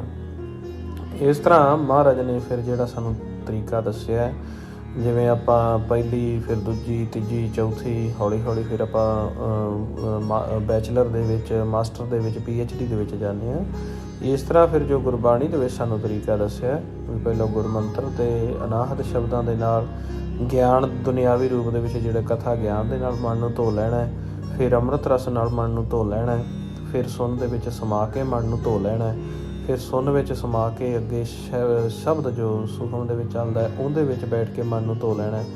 ਫਿਰ ਉਸ ਤੋਂ ਬਾਅਦ ਅਸੀਂ ਜਦੋਂ ਮਨ ਨੂੰ ਉੱਥੋਂ ਉਠਾਵਾਂਗੇ ਅਤੇ ਫਿਰ ਅੱਗੇ ਜਾ ਕੇ ਪ੍ਰਕਾਸ਼ ਜੋਤ ਦੇ ਸਨਮੁਖ ਹੋ ਕੇ ਮਨ ਧੋਏਗਾ, ਫਿਰ ਜਾ ਕੇ ਸੱਚੇ ਪਾਤਸ਼ਾਹ ਦੇ ਦਰਗਾਹ ਦੇ ਵਿੱਚ ਪ੍ਰਵਾਨ ਹੋਏਗਾ, ਅਤੇ ਉੱਥੇ ਤੁਹਾਨੂੰ ਫਿਰ ਕਾਲ ਕਿਸੇ ਵੀ ਤਰ੍ਹਾਂ ਉਡਾ ਨਹੀਂ ਸਕੇਗਾ, ਪਵਨ ਤੁਹਾਨੂੰ ਉਡਾ ਨਹੀਂ ਸਕੇਗੀ, ਮਨ ਸਮਾਇਆ ਰਹੇਗਾ, ਅਤੇ ਤੁਸੀਂ ਦੂਜਿਆਂ ਨੂੰ ਸੁੱਖ ਦੇਣਾ ਸ਼ੁਰੂ ਕਰ ਦਿਓਗੇ। ਹਜੇ ਜਿੰਨੀ ਦੇਰ ਆਪ ਦੇ ਮਨ ਨੂੰ ਸੁੱਖ ਨਹੀਂ ਮਿਲਿਆ ਅਤੇ ਅਸੀਂ ਦੂਜੇ ਨੂੰ ਵੀ ਨਹੀਂ ਸੁੱਖ ਦੇ ਸਕਦੇ। ਸਾਡੇ ਆਪ ਦੇ ਤਾਂ ਭਰਮ ਸੰਸੇ ਖਤਮ ਨਹੀਂ ਹੋਏ, ਅਸੀਂ ਦੂਜਿਆਂ ਦੇ ਵੀ ਭਰਮ ਸੰਸੇ ਖਤਮ ਨਹੀਂ ਕਰ ਸਕਦੇ। ਪਰ ਇਹਦਾ ਮਤਲਬ ਇਹ ਨਹੀਂ ਵੀ ਆਪਾਂ ਦੂਜੇ ਨੂੰ ਜਪਾਉਣਾ ਨਹੀਂ ਜਾਂ ਦੱਸਣਾ ਨਹੀਂ। ਇਹ ਜਦੋਂ ਸਾਡੇ ਮਨ ਦੀ ਅਸੀਂ ਮੈਲ ਲਾਉਂਦੇ ਹੁੰਦੇ ਹਾਂ, ਜਦੋਂ ਅਸੀਂ ਗਿਆਨ ਪ੍ਰਾਪਤ ਕਰਦੇ ਹੁੰਦੇ ਹਾਂ, ਅਤੇ ਅਸੀਂ ਦੂਜਿਆਂ ਨੂੰ ਵੀ ਗੁਰਮੰਤਰ ਦਾ ਆਪ ਵੀ ਜਪਣਾ ਹੁੰਦਾ, ਅਤੇ ਦੂਜੇ ਸੰਗਤ ਪਰਿਵਾਰ ਦੇ ਵਿੱਚ, ਯਾਰਾਂ ਦੋਸਤਾਂ ਦੇ ਵਿੱਚ ਬੈਠ ਕੇ ਵੀ ਜਪੀ ਜਾਣਾ ਹੁੰਦਾ ਅਤੇ ਜਪਾਈ ਜਾਣਾ ਹੁੰਦਾ। ਕਿਉਂਕਿ ਉਹਦੇ ਨਾਲ ਸਾਡਾ ਇਹ ਬਲ ਛੇਤੀ ਬਣਦਾ ਹੈ। ਕਾਮ ਜਿਹੜਾ ਇਹ ਮਾਲਕ ਦਾ ਪ੍ਰੇਰਿਆ ਹੋਇਆ ਇਹ ਕੰਮ ਇਹ ਛੇਤੀ ਨਿਕਲ ਜਾਂਦਾ ਹੈ। ਗਿਆਨ ਵੀ ਅਸੀਂ ਆਪ ਵੀ ਕਰਨਾ ਹੈ ਅਤੇ ਅਗਲਿਆਂ ਨੂੰ ਵੀ ਦੱਸੀ ਜਾਣਾ ਹੁੰਦਾ। ਜਿੱਥੋਂ ਤੱਕ ਸਾਡੀ ਅਵਸਥਾ ਹੈ ਉਹਦੇ ਦੱਸਣ ਦੇ ਨਾਲ ਸਾਡਾ ਬਲ ਵੱਧਦਾ ਹੈ, ਨਾ ਕਿ ਘੱਟਦਾ ਹੈ। ਅਤੇ ਜਦੋਂ ਇਸ ਤਰ੍ਹਾਂ ਅਸੀਂ ਗੁਰਮਤਿ ਦੇ ਰਸਤੇ ਦੇ ਉੱਪਰ ਚੱਲਾਂਗੇ, ਮਿਹਨਤ ਕਰਾਂਗੇ, ਫਿਰ ਅੰਤਰਗਤ ਤੁਸੀਂ ਪ੍ਰੈਕਟੀਕਲ, ਜਿਵੇਂ ਮੈਂ ਪਹਿਲਾਂ ਵੀ ਦੱਸਿਆ, ਪ੍ਰੈਕਟੀਕਲ ਵੀ ਨਾਲ ਨਾਲ ਕਰੀ ਜਾਣਾ। ਅੰਦਰ ਬੈਠਣ ਦੀ ਕੋਸ਼ਿਸ਼ ਕਰਨੀ ਹੈ, ਜ਼ੋਰ ਨਹੀਂ ਇਕੱਲਾ ਲਾਈ ਜਾਣਾ। ਔਰ ਪੋਜ਼ੀਟਿਵ ਰਹਿਣਾ ਬਹੁਤ ਜ਼ਰੂਰੀ ਹੈ। ਜਿਹੜੇ ਗੁਰਮੁਖ ਇਸ ਰਸਤੇ ਉੱਪਰ ਚੱਲਦੇ ਪੋਜ਼ੀਟਿਵ ਨਹੀਂ ਰਹਿੰਦੇ, ਆਪਦੇ ਆਪ ਨੂੰ ਹੀ ਇਹ ਕਹੀ ਜਾਂਦੇ ਨੇ ਅਸੀਂ ਤਾਂ ਕਮਜ਼ੋਰ ਹਾਂ, ਅਸੀਂ ਤਾਂ ਕੁਛ ਕਰ ਨਹੀਂ ਸਕਦੇ, ਅਸੀਂ ਤਾਂ ਜੀ ਸਾਡੇ ਤੋਂ ਤਾਂ ਪ੍ਰੈਕਟੀਕਲ ਹੋ ਹੀ ਨਹੀਂ ਸਕਦਾ, ਉਹ ਵੀ ਇੱਕ ਬੜੀ ਵੱਡੀ ਰੁਕਾਵਟ ਹੈ। ਲੋਕ ਲੱਜਾ ਆ ਜਾਣੀ, ਹਉਮੈ ਆ ਜਾਣੀ, ਦੁਬਿਧਾ ਆ ਜਾਣੀ, ਜਾਂ ਮਨ ਭਰਮ ਵਿੱਚ ਚਲੇ ਜਾਣਾ। ਆਪਦੇ ਆਪ ਨੂੰ ਪੋਜ਼ੀਟਿਵ ਰੱਖਣਾ ਹੁੰਦਾ ਹੈ, ਅਤੇ ਉਹ ਪੋਜ਼ੀਟਿਵ ਰੱਖਣ ਦੇ ਲਈ ਸੰਗਤ ਫਿਰ ਬੜੀ ਜ਼ਰੂਰੀ। ਜਦੋਂ ਸੰਗਤ ਵਿੱਚ ਜਾਂਦੇ ਹਾਂ ਤਾਂ ਮਨ ਦੇ ਸੰਸ਼ੇ ਭਰਮ ਕੱਟੇ ਜਾਂਦੇ, ਮਨ ਪੋਜ਼ੀਟਿਵਿਟੀ 'ਚ ਆ ਜਾਂਦਾ ਹੈ। ਇਕੱਲੇ ਵੀ ਤੁਸੀਂ ਜ਼ੋਰ ਲਾ ਕੇ ਨਹੀਂ ਨਿਕਲ ਸਕਦੇ। ਘਰ ਦੇ ਵਿੱਚ ਬੈਠ ਕੇ ਤੁਸੀਂ ਆਖੋ ਵੀ ਮੈਂ ਸੰਗਤ ਵੀ ਨਾ ਕਰਾਂ, ਬਾ ਇਕੱਲਾ ਜੀ ਮੈਂ ਇੱਥੋਂ ਸੁਣ ਲਾਂ, 2 ਉੱਥੋਂ ਸੁਣ ਲਾਂ ਅਤੇ ਨਿਕਲ ਜਾਂਗਾ, ਤਾਂ ਵੀ ਨਹੀਂ ਨਿਕਲ ਸਕਦੇ। ਤੁਹਾਡੇ ਮਨ ਨੂੰ ਕਿਸੇ ਨਾ ਕਿਸੇ ਪਾਸੋਂ ਫਿਰ ਫੜ ਲੈਣਗੇ। ਇਹ ਰਲ ਮਿਲ ਕੇ ਹੀ ਜਿਹੜਾ ਹੱਲਾ ਵੱਜਦਾ ਉਹ ਆਪਾਂ ਕਰਨਾ ਹੁੰਦਾ ਹੈ। ਸੰਗਤ ਦੇ ਵਿੱਚ ਜਾ ਕੇ ਆਪਾਂ ਆਪਦੇ ਸੁਹਾਗਣ ਜਿਹੜੇ ਗੁਰਮੁਖ ਹੁੰਦੇ ਨੇ ਉਹਨਾਂ ਨੂੰ ਪੁੱਛ ਕੇ ਅਤੇ ਨਾਲ ਪ੍ਰੈਕਟੀਕਲ ਕਰਕੇ ਤਰੀਕੇ ਸਿੱਖ ਕੇ ਵਾਰ-ਵਾਰ ਫਿਰ ਅਸੀਂ ਨਿਕਲਣਾ ਹੁੰਦਾ ਹੈ। ਅਤੇ ਆਪਦੇ ਮਨ ਦੇ ਆਸਣ ਨੂੰ, ਅਖੀਰੀ ਗੱਲ ਹੈ ਕਿ ਜੇ ਗੁਰਮੰਤਰ ਜਪਦੇ ਹੋ ਅਤੇ ਸੁਣ ਵਿੱਚ ਬੈਠਣਾ, ਵਿਚਾਰਾਂ ਤੋਂ ਰਹਿਤ ਬੈਠਣਾ ਸਿੱਖੋ। ਜੇ ਵਿਚਾਰਾਂ ਤੋਂ ਰਹਿਤ ਹੋ ਕੇ ਬੈਠ ਜਾਂਦੇ ਹੋ ਫਿਰ ਇਹ ਸੁਣ ਦੇ ਵਿੱਚ ਸਮਾਉਣਾ ਸਿੱਖੋ। ਜੇ ਸੁਣ ਵਿੱਚ ਸਮਾ ਜਾਂਦੇ ਹੋ ਅਤੇ ਸਮਾ ਕੇ ਫਿਰ ਉੱਥੇ ਸੂਖਮ ਵਿੱਚੋਂ ਹੀ ਨਾਮ ਸੁਣਨਾ ਸਿੱਖੋ। ਜੇ ਸੂਖਮ ਵਿੱਚ ਨਾਮ ਸੁਣਨਾ ਸਿੱਖ ਗਏ ਹੋ ਅਤੇ ਉਹ ਸੂਖਮ ਦੇ ਵਿੱਚ ਨਾਮ ਨੂੰ ਸੁਣਦੇ ਜੋਤ ਦੇ ਸਨਮੁਖ ਹੋਣਾ ਸਿੱਖੋ। ਸੂਖਮ ਵਿੱਚੋਂ ਅੰਮ੍ਰਿਤ ਦੀ ਖੁਰਾਕ ਲੈਣੀ ਸਿੱਖੋ, ਜੋ ਸਰੀਰ ਤੋਂ ਉੱਪਰ ਉੱਠ ਕੇ ਆਪਾਂ ਲੈਣੀ ਹੈ। ਜੇ ਉਹ ਖੁਰਾਕ ਲੈਣੀ ਸਿੱਖ ਗਏ ਹੋ, ਜੋਤ ਦੇ ਸਨਮੁਖ ਹੋ ਕੇ ਬੈਠਣਾ ਸਿੱਖ ਗਏ ਹੋ, ਫਿਰ ਜੋਤ ਦੇ ਸਨਮੁਖ ਹੋ ਕੇ ਨਾਮ ਨੂੰ ਛੱਡ ਕੇ ਇਕੱਲਾ ਜੋਤ ਦੀ ਸੇਵਾ ਕਰਨੀ ਸਿੱਖੋ। ਜੋਤ ਦੀ ਸੇਵਾ ਕਰਨੀ ਸਿੱਖ ਗਏ ਹੋ ਅਤੇ ਜੋਤ ਦੇ ਵਿੱਚ ਸਮਾਉਣਾ ਸਿੱਖੋ। ਜੋਤ ਦੇ ਵਿੱਚ ਸਮਾ ਗਏ ਹੋ ਅਤੇ ਫਿਰ ਸੱਚੇ ਪਾਤਸ਼ਾਹ ਦੇ ਇਸ ਜੋ ਰਸਤੇ ਚਲਾਏ ਹੋਏ ਦੇ ਵਿੱਚ ਆਉਣਾ ਜਾਣਾ ਸਿੱਖੋ ਅਤੇ ਸੱਚ ਦੇ ਸੋਈ ਲਗਾਉਣੇ ਸਿੱਖੋ। ਇਸ ਕਰਕੇ ਜਿੱਥੋਂ ਤੱਕ ਤੁਹਾਡਾ ਪ੍ਰੈਕਟੀਕਲ ਹੈ ਉਸ ਪ੍ਰੈਕਟੀਕਲ ਤੋਂ ਅੱਗੇ ਤੁਰਨਾ ਸਿੱਖੋ ਅਤੇ ਹਉਮੈ ਨੂੰ ਅਤੇ ਲੋਕ ਲੱਜਾ ਨੂੰ ਛੱਡ ਦਿਓ। ਦੂਜੇ ਨੂੰ ਜਿਹੜਾ ਤੁਸੀਂ ਸਮਝਦੇ ਹੋ ਨਾ ਬਈ ਇਹ ਕਿਸੇ ਕੰਮ ਦਾ ਨਹੀਂ ਅਤੇ ਮੈਨੂੰ ਗਿਆਨ ਬੜਾ ਹੈ, ਜਾਂ ਅਸੀਂ ਦੂਜੇ ਨੂੰ ਧਤਕਾਰਨਾ ਸ਼ੁਰੂ ਕਰ ਦਿੰਦੇ ਹਾਂ, ਉਹਦੇ ਔਗਣਾਂ ਨੂੰ ਵੇਖਣਾ ਸ਼ੁਰੂ ਕਰ ਦਿੰਦੇ ਹਾਂ, ਉਹਦੀ ਬੋਲ ਬਾਣੀ ਨੂੰ ਵੇਖਣਾ ਸ਼ੁਰੂ ਕਰ ਦਿੰਦੇ ਹਾਂ। ਇਹ ਬੜਾ ਵੱਡਾ ਰੋਗ ਹੈ। ਇਹਨਾਂ ਚੀਜ਼ਾਂ ਤੋਂ ਉੱਪਰ ਉੱਠ ਕੇ ਅਤੇ ਫਿਰ ਖਾਲਸਾ ਜੀ ਆਪਾਂ ਪ੍ਰਾਪਤੀ ਕਰ ਸਕਦੇ ਹਾਂ। ਨਹੀਂ ਤਾਂ ਨਹੀਂ ਕਰ ਸਕਦੇ, ਨਹੀਂ ਤਾਂ ਇੱਥੋਂ ਤੱਕ ਹੀ ਰਹਿ ਜਾਓਗੇ। ਆਪਾਂ ਜਿਉਂਦੇ ਜੀ ਮਰਿਆ ਰਹਿਣਾ ਹੁੰਦਾ ਵੀ ਜੀਵਨ ਦੇ ਵਿੱਚ ਆਪਾਂ ਜਿਉਂਦੇ ਵੀ ਪਏ ਹਾਂ, ਜੀਵਨ ਦੀਆਂ ਸਾਰੀਆਂ ਘਟਨਾਵਾਂ ਨੂੰ ਦੇਖਦੇ ਵੀ ਪਏ ਹਾਂ, ਪਰ ਉਹਨਾਂ ਦਾ ਜਿਹੜਾ ਕੋਈ ਵੀ ਅਟਰੈਕਸ਼ਨ ਹੈ ਉਹ ਸਾਡੇ ਮਨ 'ਤੇ ਆਉਣੀ ਨਹੀਂ ਚਾਹੀਦੀ। ਅਤੇ ਜੇ ਜੀਵਨ ਦੀ ਅਟਰੈਕਸ਼ਨ ਦੇ ਪ੍ਰਤੀ ਪ੍ਰਭਾਵਿਤ ਹੋ ਕੇ ਸਾਡਾ ਮਨ ਫਿਰ ਫੁਰਨਿਆਂ 'ਚ ਚਲਾ ਜਾਂਦਾ ਅਤੇ ਹਜੇ ਤੁਹਾਡਾ ਜਨਮ ਮਰਨ ਖਤਮ ਨਹੀਂ ਹੋਇਆ। ਅਤੇ ਜੇ ਜੀਵਨ ਦੀਆਂ ਅਟਰੈਕਸ਼ਨਸ ਜਿੰਨੀਆਂ ਮਰਜ਼ੀ ਹੋਣ ਪਰ ਸਾਡਾ ਮਨ ਉਹਨਾਂ ਤੋਂ ਪ੍ਰਭਾਵਿਤ ਨਹੀਂ ਹੁੰਦਾ, ਆਪਦਾ ਘਰ ਨਹੀਂ ਛੱਡਦਾ, ਦਰ ਨਹੀਂ ਛੱਡਦਾ, ਫਿਰ ਤੁਸੀਂ ਜੀਵਨ ਮੁਕਤ ਹੋ ਅਮਰ ਅਵਸਥਾ ਦੇ ਵਿੱਚ। ਔਰ ਉਹ ਸੱਚ ਦੀ ਸੇਵਾ ਨਾਲ ਹੀ ਹੋ ਸਕਦਾ, ਇਕੱਲਾ ਗਿਆਨ ਦੇ ਵਿੱਚ ਗੱਲਾਂ ਬਾਤਾਂ ਦੇ ਨਾਲ ਨਹੀਂ। ਇਸ ਕਰਕੇ ਸੰਗਤ ਚਾਹੋ ਆ ਕੇ ਵਿਚਾਰਾ ਕਰੋ ਵੀ ਅਸੀਂ ਕਿਵੇਂ ਸੱਚ ਦੇ ਸਨਮੁਖ, ਜਿਵੇਂ ਮੈਂ ਪਹਿਲਾਂ ਤੁਹਾਨੂੰ ਪਾਰਟਸ ਦੱਸੇ ਨੇ, ਕਿੱਥੋਂ ਤੱਕ ਤੁਹਾਡੀ ਅਵਸਥਾ ਹੈ ਉਹ ਆ ਕੇ ਦੱਸੋ ਜੀ ਮੇਰੀ ਤਾਂ ਇੱਥੋਂ ਤੱਕ ਅਵਸਥਾ ਹੈ, ਅਤੇ ਉਸ ਤੋਂ ਅਗਲੇ ਪਾਸੇ ਜਿਹੜੀ ਅਵਸਥਾ ਦੀ ਸਾਡਾ ਮਨ ਵਾਸ ਕਰਨਾ ਚਾਹੁੰਦਾ ਅਤੇ ਉਹ ਪੁੱਛੋ, ਫਿਰ ਜਾ ਕੇ ਗੱਲ ਬਣਦੀ ਹੈ। ਅਤੇ ਤੁਰਦਿਆਂ ਫਿਰਦਿਆਂ ਗੁਰਮੰਤਰ ਦਾ ਅਭਿਆਸ ਕਰਦੇ ਰਹਿਣਾ ਹੈ, ਵਾਹਿਗੁਰੂ ਸ਼ਬਦ ਦਾ ਅਭਿਆਸ ਕਰਦੇ ਰਹਿਣਾ ਹੈ। ਔਰ ਇੰਨਾ ਕੀ ਕਰਨਾ ਵੀ ਸਿਰਫ ਮੁੱਖੋਂ ਬੋਲੋ ਅਤੇ ਤੁਹਾਡੇ ਕੰਨਾਂ ਨੂੰ ਸੁਣਦਾ ਰਹੇ। ਅਤੇ ਜਦੋਂ ਬੈਠ ਕੇ ਕਰਨਾ ਅਤੇ ਜੇ ਸੰਗੀ ਸਾਥੀ ਨੇ, ਤੁਸੀਂ ਘਰ ਦੇ ਵਿੱਚ ਇਕੱਲੇ ਹੋ ਅਤੇ ਫਿਰ ਉੱਚੀ ਆਵਾਜ਼ ਦੇ ਵਿੱਚ ਕਰਕੇ ਫਿਰ ਸਹਿਜ ਵਿੱਚ ਜਾਣਾ। ਅਤੇ ਜੇ ਕੋਈ ਐਸੀ ਕਿਸੇ ਜਗ੍ਹਾ 'ਤੇ ਆ ਅਤੇ ਜਿੱਥੇ ਤੁਸੀਂ ਉੱਚੀ ਨਹੀਂ ਕਰ ਸਕਦੇ, ਉੱਥੇ ਫਿਰ ਤੁਸੀਂ ਸਹਿਜ ਨਾਲ ਹੀ ਕਰਨਾ। ਸੋ ਮਹਾਰਾਜ ਤੁਹਾਡੇ ਉੱਪਰ ਕਿਰਪਾ ਕਰਨ। ਇਸ ਤਰ੍ਹਾਂ ਪ੍ਰੈਕਟੀਕਲ ਕਰਕੇ ਹੀ ਆਪਾਂ ਅੱਗੇ ਨਿਕਲ ਸਕਦੇ ਹਾਂ। ਇੰਨੇ ਬਚਨ ਕਰਦੇ ਹਾਂ, ਅੱਖਰ ਵਾਧਾ ਘੱਟ ਹੋ ਜਾਂਦਾ, ਸੰਗਤ ਗੁਰੂ ਬਖਸ਼ਣ ਯੋਗ ਨੇ ਬਖਸ਼ ਦੇਣਾ ਜੀ। ਵਾਹਿਗੁਰੂ ਜੀ ਕਾ ਖਾਲਸਾ, ਵਾਹਿਗੁਰੂ ਜੀ ਕੀ ਫਤਿਹ।